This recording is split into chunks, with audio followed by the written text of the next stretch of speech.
नेताजी सुभाष चंद्र बोस का कहना था कि देशभक्ति शब्दों का नहीं, कर्मों का विषय है। यानी अगर हमें देश के प्रति भक्ति दिखानी है तो सिर्फ शब्दों से ही नहीं बल्कि उसके लिए कार्य करना होगा। नमस्कार, हमारे पद्म कार्यक्रम में आप सबका स्वागत है। आपके साथ मैं हूं ममता चोपड़ा और इस कार्यक्रम में हम एक बार फिर हाजिर हैं लेकर ऐसे लोगों की कहानियां जिन्होंने अपने कर्मों के द्वारा देशभक्ति को साबित किया। आज के इस कार्यक्रम में हम अलग अलग क्षेत्रों में काम करने वाले ऐसे लोगों की कहानियां आपके साथ साझा करेंगे, जिनमें किसान भी हैं, वैज्ञानिक भी हैं, खेल जगत के लोग भी हैं, लेकिन उन्होंने इतने अद्भुत प्रयास किए, इतना व्यापक कार्य किया कि उन्हें देश ने पद्म पुरस्कार से सम्मानित किया, क्योंकि ये है हमारे पद्म।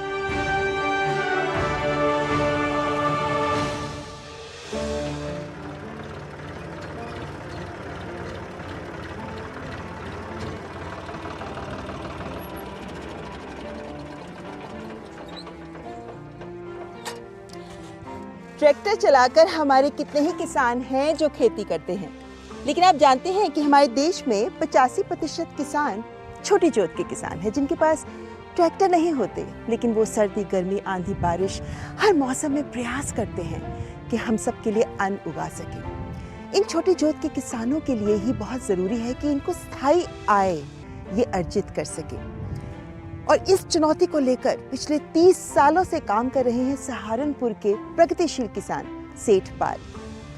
उन्होंने फसल का विविधीकरण की बात करें या फिर ड्रिप इरिगेशन की बात हो, किसानी के साथ साथ पशुपालन इत्यादि तमाम अन्य आय के साधनों को जोड़कर किसानों के लिए एक जो मॉडल उन्होंने तैयार किया, उसी कारण उन्हें एक आदर्श किसान माना जाता है। यहाँ तक कि उनसे प्रेरणा लेकर कितने ही युवा ऐसे हैं जो किसानी की ओर आकर्षित हो रहे हैं, और उनके इन अद्भुत प्रयासों के लिए ही उन्होंने पाया पद्मश्री का सम्मान। कृषि क्षेत्र में विभिन्न चुनौतियों के बीच देश के किसान स्थायी आय अर्जित कर सकें, इसी दिशा में 30 वर्षों से प्रयासरत हैं सहारनपुर उत्तर प्रदेश के एक प्रगतिशील किसान सेठ पाल सिंह। छोटी जोत वाले किसानों की आय बढ़ाने के लिए उन्होंने कृषि में विविधीकरण के लिए कार्य किया। सामान्य खेत में सिंघाड़े की खेती को केवल 1 फीट खोदकर ही आरंभ किया, जिससे उन्हें बाजार में उच्च गुणवत्ता वाले सिंघाड़े उपलब्ध हुए। स्थायी आय की प्राप्ति के लिए मछली तालाब और कमल की खेती, मौसमी मशरूम की खेती भी शुरू की। मूल्यवर्धन करते हुए अचार की बिक्री से भी कमाई की। कमल ककड़ी और कमल गट्टा की बिक्री से भी आय में काफी सुधार हुआ। जब किसान को सम्मान मिलता है और वो भी उस किसान को जो कृषि जो एक बिल्कुल जिसके प्रति लोगों की रुचि कम है, सम्मान कम है, और उस क्षेत्र में जब सम्मान मिलता है तो एक कल्पना, जैसे एक कल्पना की तरह होता है। और वो भी राष्ट्रपति जी, जहाँ प्रधानमंत्री जी हों, गृह मंत्री जी हों, तमाम सरकार और राष्ट्रपति भवन के दरबार हाल में, तो वो तो एक कल्पना होती है, एक सपना होता है। वास्तव में वो एक सपना है, और किसान के लिए इतना बड़ा सम्मान, उससे बड़ा कुछ भी नहीं हो सकता। हम लोगों ने अपने खेत को डाइवर्सिफाइड किया, विविधीकरण किया है। हमने गन्ना भी है, गेहूं भी है, धान भी है, सब्जी भी है, पशुपालन भी है, बागवानी भी है, और उसमें गन्ने के साथ सहफसली भी है। चाहे हम सितंबर अक्टूबर गन्ना सोइंग ले या फरवरी मार्च में ले, उसके साथ जो ट्रेंड से दूरी बढ़ाई है हमने, उससे एक ऐसा मॉडल हम लोगों ने स्थापित किया जिससे किसान की रोज़ आमदनी होती है। हम लोग पर्यावरण के लिए, भूमि का स्वास्थ्य के लिए, जल प्रदूषण से बचाने के लिए जितने मित्र कीट और शत्रु कीट हैं, उन सबको संयोजन हम लोगों ने किया है। चूँकि प्रकृति का नियम है, मित्र कीट जितने हमारे शाकाहारी कीट हैं वो हमारे शत्रु कीट हैं, और जो हमारे मांसाहारी कीट हैं वो हमारे मित्र कीट हैं। यदि हम केवल उसमें शत्रु कीट को और मित्र कीट की पहचान कर लेंगे तो उसी से हमारी फसल का सारा संतुलन बनता है। कृषि क्षेत्र ऐसा एक क्षेत्र है जिसमें हजारों स्टार्टअप हो सकते हैं। कृषि के बेहतर तरीकों को अपनाते हुए सेठ पाल सिंह ने पानी की बचत के लिए ड्रिप सिंचाई प्रणाली अपनाई, बायो एजेंट्स जैसे साधनों के उपयोग से जैविक खेती अपनाई, गैर रासायनिक तरीकों से कीट को नियंत्रित करने के लिए विभिन्न IPM पद्धतियों को अपनाया। खेती में विविधता को इस तरह अपनाया जिससे दूध, सब्जी, अन्य उत्पाद की नियमित बिक्री से दैनिक आय प्राप्त हो। इससे भूमिहीन श्रमिकों के लिए रोजगार का सृजन भी हुआ। आय में सुधार के सेठपाल सिंह की तकनीक से प्रभावित होकर कई ग्रामीण युवा खेती की ओर पुनः आकर्षित हुए। पद्मश्री श्री सेठपाल जी ने इन्होंने अपने गांव का ही नहीं, जिले का ही नहीं, बल्कि प्रदेश और देश दोनों का नाम रोशन किया है।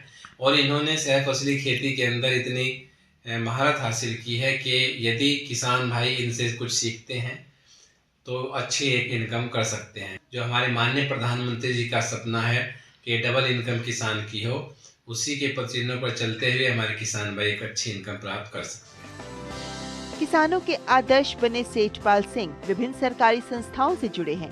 अपने कार्यों के लिए वे राष्ट्रीय स्तर पर विभिन्न पुरस्कारों का सम्मान प्राप्त कर चुके हैं। किसान भाइयों की समृद्धि के लिए निरंतर प्रयासरत प्रगतिशील किसान सेठपाल सिंह को पद्म पुरस्कार की बहुत बहुत बधाई।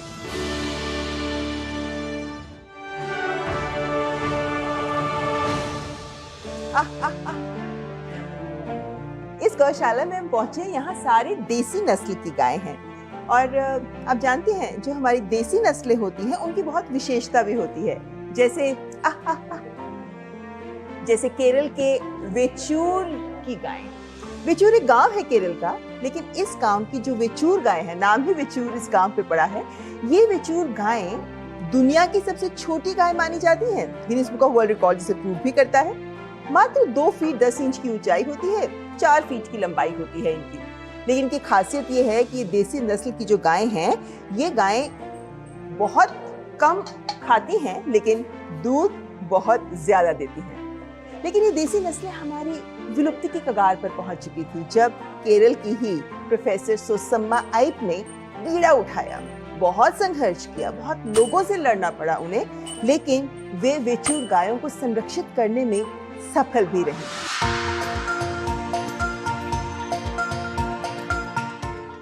केरल की वेचूर गाय एक दुर्लभ प्रजाति जो Guinness book of world records के अनुसार दुनिया की सबसे छोटी मवेशी नस्ल है।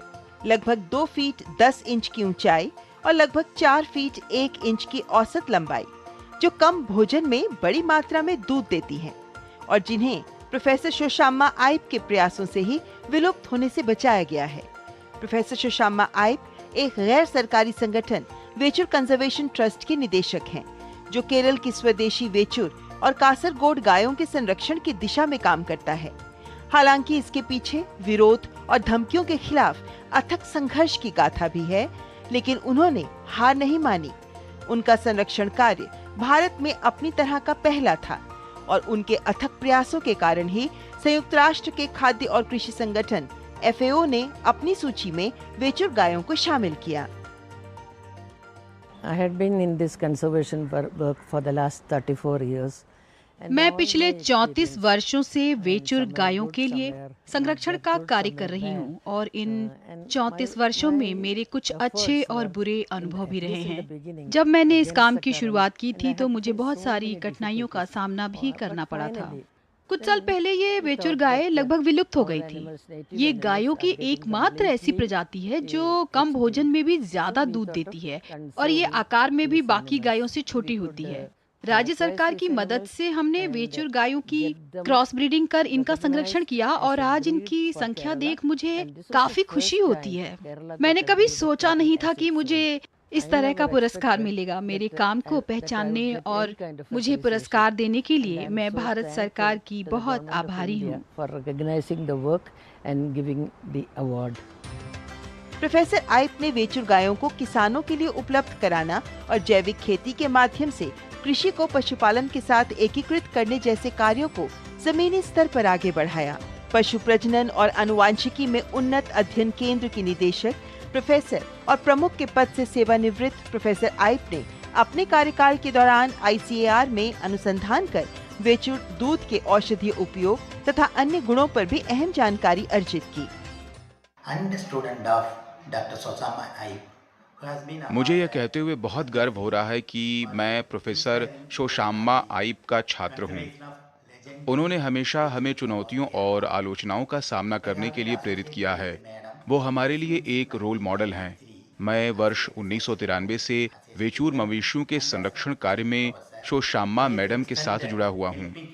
इन्होंने हमारे विश्वविद्यालय के छात्रों को ही नहीं बल्कि पूरी दुनिया के छात्रों को इस संरक्षण कार्य से जोड़ा है।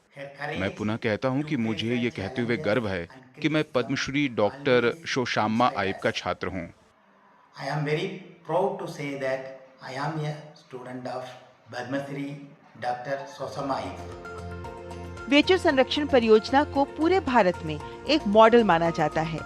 इसके कारण स्वदेशी मवेशियों की नस्लों की संख्या 26 से 44 पहुंच गई है। अपनी अकादमिक उत्कृष्टता के साथ साथ अपनी पेशेवर उपलब्धियों के लिए कई पुरस्कार हासिल करने वाली प्रोफेसर शोशाम्मा आइप को पद्मश्री के सम्मान के लिए अनंत शुभकामनाएं।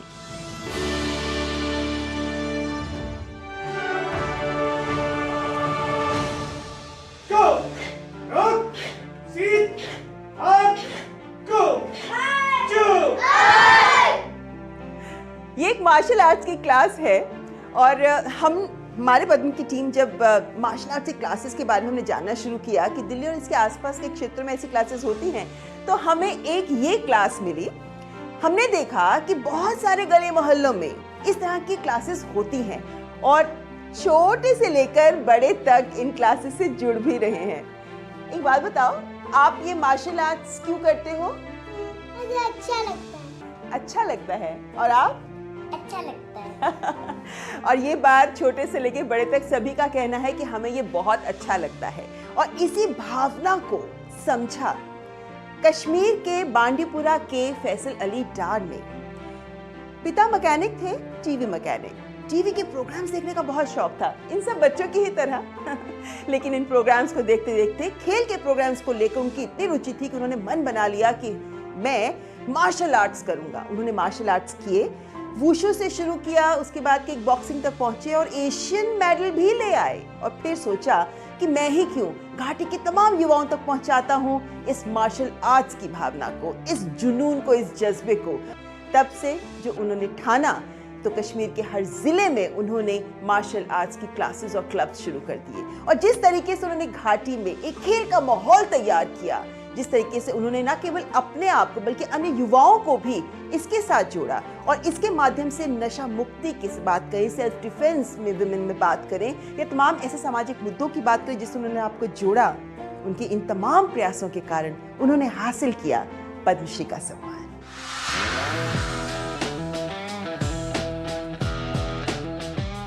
कश्मीर की खूबसूरत वादियों में मार्शल आर्ट करते ये बच्चे ही नहीं बल्कि घाटी की बेटियां भी आगे बढ़कर मार्शल आर्ट कर रही हैं। और ये सब संभव हुआ इस एक युवा के कारण जो मार्शल आर्ट के प्रति इस कदर आकर्षित हुए कि न केवल देश को गौरवान्वित किया बल्कि कश्मीर के युवाओं को भी इसके माध्यम से जीने की राह दिखाई। ये है भारत की राष्ट्रीय किक बॉक्सिंग अकादमी के कोच बांडीपुरा के फैसल अली डार। फैसल यूं तो एक टीवी मैकेनिक के बेटे हैं, पर टीवी पर खेल कार्यक्रम देखते हुए इतने प्रभावित हुए कि मार्शल आर्ट जैसे किक बॉक्सिंग, ताइक्वांडो, वुशु आदि को आजमाने की सोची। वुशु खेल से शुरुआत कर 2008 में किक बॉक्सिंग का रुख किया और फिर 2 वर्ष में ही एशियाई चैंपियनशिप में देश के लिए पदक भी जीता। इस उपलब्धि से प्रेरित होकर उन्होंने बांडीपुरा में मार्शल आर्ट कोचिंग शुरू कर युवाओं की प्रतिभा को सही दिशा देने और खेल भावना जागृत करने के लिए अथक प्रयास आरंभ किए। जब मेरा मेडल आया था देश के लिए तो उस वक्त जो एक रिकॉग्नाइजेशन, एक वेलकम, एक गेस्चर मिलना चाहिए था, एक मॉरली सपोर्ट मिलना चाहिए था, वो नहीं मिला अपने लोगों से, क्योंकि लोग अवेयर नहीं थे स्पोर्ट्स के बारे में। तो मुझे अभी भी वो दिन याद है, मेडल के बाद मुझे पत्थर मारा गया, तो जिससे मेरी ब्लीडिंग हो गई। मेरा ट्रैक सूट, ट्राई कलर का ट्रैक सूट लगा था। मैं बड़ा प्राउड फील करके वापस जब आया तो वो वेलकम नहीं हुआ मेरे लिए। तो फिर मैंने सोचा कि चलो मैं अकेला यहाँ पर हूँ, कुछ ऐसा करता हूँ, मुझे और एथलीट्स निकालने होंगे और बच्चों को ट्रेन करना होगा और बच्चों को सिखाना होगा, तब जाके ये इस स्पोर्ट्स को रिकॉग्नाइजेशन, लोग इस चीज़ को समझेंगे, इसको एक हाइप मिलेगी। तो फिर मैंने कोचिंग में पूरा ध्यान दिया कि मैं बच्चों को ट्रेन करूँगा, इनको सिखाऊँगा। जिसके बाद मैंने 18 से ज़्यादा इंटरनेशनल मेडलिस्ट अपने देश को दिए। डिफरेंट जगहों से मैंने बच्चों को जोड़ा, 18 स्पोर्ट्स को जोड़ा, 30,000 से ज़्यादा बच्चों को जोड़ा, जिसमें हम डिफरेंट सब यूनिट्स में बच्चों को ट्रेनिंग करा रहे हैं। आहिस्ता आहिस्ता आज की डेट में अगर देखोगे तो सबसे ज़्यादा एक बड़ा रिवोल्यूशन अगर स्पोर्ट्स का आया है वो कश्मीर में, बदलता कश्मीर अगर है वो आज की डेट में आप देख सकते हो। नशा भारत मुक्त अभियान का नेशनल अवार्ड मैंने लिया है, क्योंकि मैंने बहुत सारे उन विक्टिम्स को कन्वर्ट किया इन स्पोर्ट्स एथलीट्स में जिनको लत लगी थी उन चीज़ों में। उससे एक बड़ी दिशा मिली है। आज की डेट में वो नशा छोड़ के स्पोर्ट्स में लगे हैं और अपना करियर बना रहे हैं। कि मार्शल आर्ट्स, सेल्फ डिफेंस के साथ साथ फिटनेस के साथ साथ वुमेन एम्पावरमेंट में बहुत हम कर सकते हैं। लाइक रिसेंटली हमने हर जगह पे एक कैंप किया जहाँ पर हमने लड़कियों को ट्रेनिंग दी, वो स्पोर्ट्स के साथ साथ अपने आप को डिफेंड कर पाएंगी। और एक जब हमारी वुमेन स्ट्रांग है तो ऑब्वियसली पूरा हमारी सोसाइटी के साथ साथ पूरा देश स्ट्रांग हो सकता है। 2022 से मुझे पद्मश्री अवार्ड मिला। उसके लिए मैं भारत सरकार से उनका आभारी हूँ कि उन्होंने मेरे काम को सराहा, मेरे काम को देखा, क्योंकि थर्ड आई कहीं ना कहीं होती है जो सही काम को देखती है। और इस चीज़ से एक इंस्पिरेशन यूथ को मिली है कि अच्छा काम करने से आपको रिकॉग्नाइज किया जाएगा।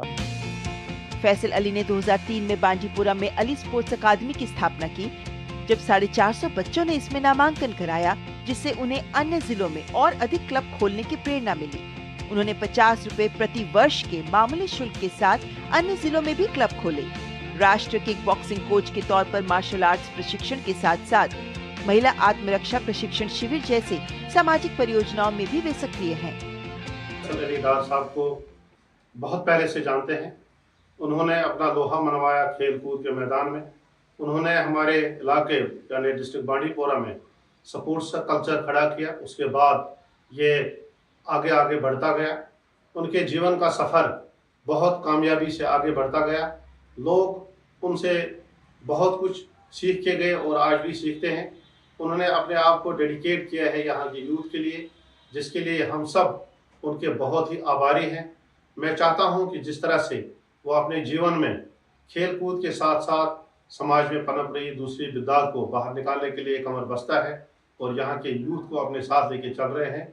ये बहुत ही मुबारक कड़ी की बात है और यहाँ के जितने भी लोग हैं वो उनके साथ शाना बशाना उनके मिशन में उसके साथ हैं। कश्मीर में खेल के माध्यम से शांति निर्माण में योगदान देने के लिए कई पुरस्कारों और सम्मानों से नवाजे जा चुके फैसल अली डार को पद्मश्री के सम्मान के लिए अनंत शुभकामनाएं।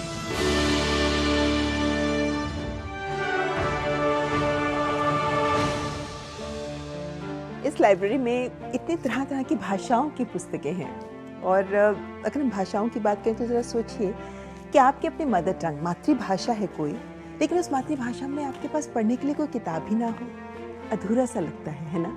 सोच भी नहीं सकते शायद आप। लेकिन ऐसी वास्तविकता या यूँ कहें कटु वास्तविकता बहुत से प्रदेशों में है, जैसे नागालैंड।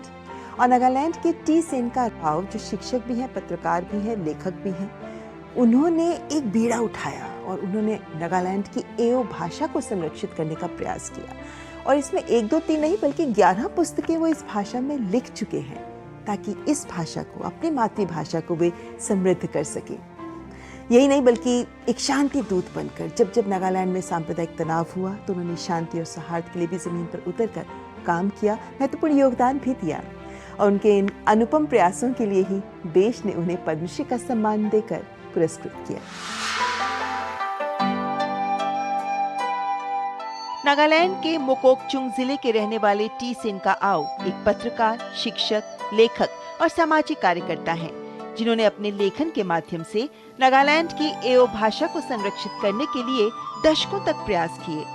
20 वर्षों तक नागालैंड की एओ भाषा में प्रकाशित होने वाले पहले समाचार पत्र ओमिलेन के प्रधान संपादक के रूप में उन्होंने सामाजिक और समसामयिक मुद्दों पर अपनी हास्यप्रद टिप्पणियों के लिए प्रसिद्ध अलोकबा पात्र की रचना की।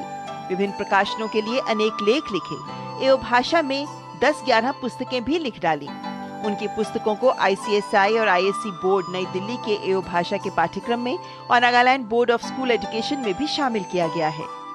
I was born in 1944 in the small village at Mokochung district. मेरा जन्म 1944 में नागालैंड के एक छोटे से गांव में हुआ था।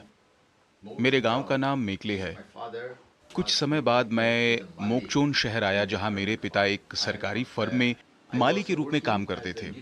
मैंने अपने करियर की शुरुआत एक अखबार से की, फिर कुछ साल अखबार के संपादक के रूप में भी काम किया। मैंने अभी तक 16 किताबें लिखी हैं और इसे लिखते समय मुझे जो समस्या महसूस हुई वह यह थी कि अमेरिकी मिशनरी 26 अंग्रेजी वर्णमाला लेकर आए और ये 26 अक्षर भाषा के उच्चारण से मेल नहीं खाते थे। ये वर्तनी पैटर्न में बहुत अलग थे। इसी बात को ध्यान में रखते हुए मैंने इस पर काम करना शुरू किया और लेखन में अपने 20 वर्षों के अनुभव को लेकर मैंने भाषा के लिए वर्तनी पैटर्न लिखा। और अच्छी बात यह है कि इसे पूरे समुदाय द्वारा स्वीकार किया गया। अभी भी मैं भाषा के विकास के लिए काम कर रहा हूँ। मुझे खुशी है कि भारत में इतनी सारी भाषाएं होने के बावजूद आदिवासी भाषा को भारत सरकार द्वारा बड़े स्तर पर पहचान दी गई। ये मेरे लिए बहुत बड़ा सम्मान है और मुझे खुशी है कि ये अकेले मेरी उपलब्धि नहीं है, बल्कि ये पूरे समुदाय की उपलब्धि है। It is not a achievement for me alone, but it is an achievement of the house because it is been recognized by the India. 1972 में मोकोकचुंग में मॉडल नाइट स्कूल स्थापित कर गृहिणियों, वंचित तबके के जीवन में फिर से शिक्षा की अलख जगाने वाले टी सेनका आओ ने शिक्षा के क्षेत्र में व्यापक योगदान दिया। वे स्कूल शिक्षा से वंचित रहे लोगों को एक और अवसर देने के लिए जाने जाते हैं। यही नहीं, शांति दूत के रूप में 1985 में नागा और असम के लोगों के बीच मेरापानी में हुए हिंसक टकराव में उन्होंने जिला प्रशासन के सहयोग से नागालैंड और असम दोनों के प्रतिनिधित्व वाले संयुक्त जनमंच के गठन में महत्वपूर्ण भूमिका निभाई। कई सांप्रदायिक विवाद के दौरान प्रतिद्वंदियों के बीच शांति और विश्वास बहाली में उनकी महत्वपूर्ण भूमिका रही है। 50 वर्षों तक मेरे पति और मैंने एक ऐसा जीवन साझा किया जो प्रेम और अटूट समर्थन की शक्ति का एक प्रमाण था। हमारे जीवन में कई उतार चढ़ाव आए। मैं जिस समय इनसे मिली उसी समय मुझे एहसास हो गया था कि इनमें कुछ खास है। इन्होंने जो आओ समुदाय के लिए काम किया है वो सराहनीय है। मुझे बहुत खुशी होती है कि भारत सरकार ने इनके काम को पहचाना और इनको पद्मश्री से सम्मानित किया। ये सम्मान इनके साथ साथ पूरे समुदाय का सम्मान है। शिक्षा और साहित्य में अपनी लेखनी से व्यापक योगदान देने के साथ साथ सामाजिक सौहार्द बनाए रखने वाले सामाजिक कार्यकर्ता टी सेनका आओ को दशकों के अपने उल्लेखनीय योगदान के लिए पद्म सम्मान मिलने पर हार्दिक बधाई।